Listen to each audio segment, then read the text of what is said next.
I want to start off with the Hepmil acquisition because I think it's just good that we had a Southeast Asian acquisition that seemed to put money in people's pockets. It's in media.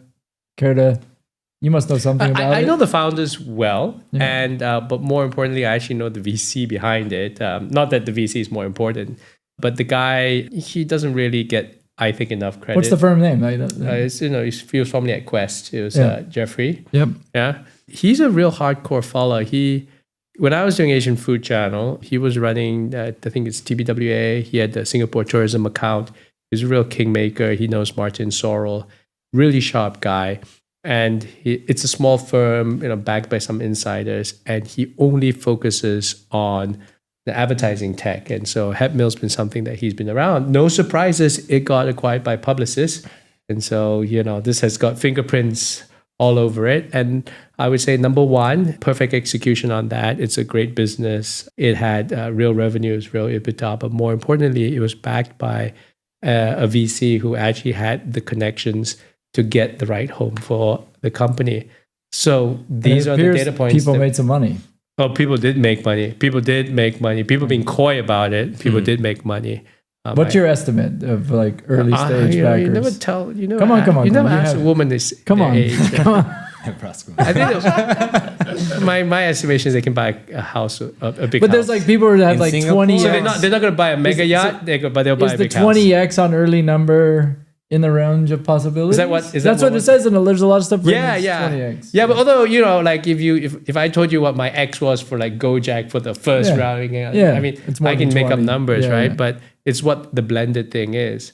I think it's a successful deal. It's definitely not a fire sale. I think Jeff should shout louder about it. Yeah, I wish he's just built that way. He's a quiet guy. I know. You get him with a whiskey, and the truth comes out.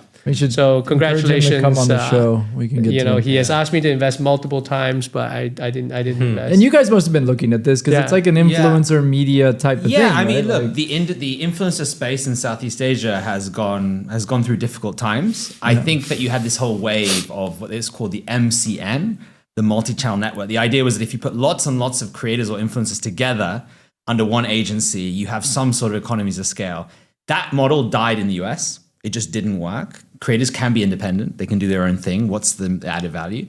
Here, in Asia, it exists more. It actually survived the US collapse. Would you put them in that category? Because they have all these countries. They have some of that. I think that they have some tech. You mentioned some ad tech, maybe. I think ultimately they're influencer network. You're right. Yes. Yeah. I think ultimately the question is sort of, what are you buying?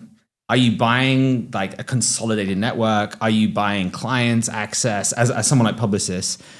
I think in this region, there are only few industries and buckets that really are, profitable in the influencer space.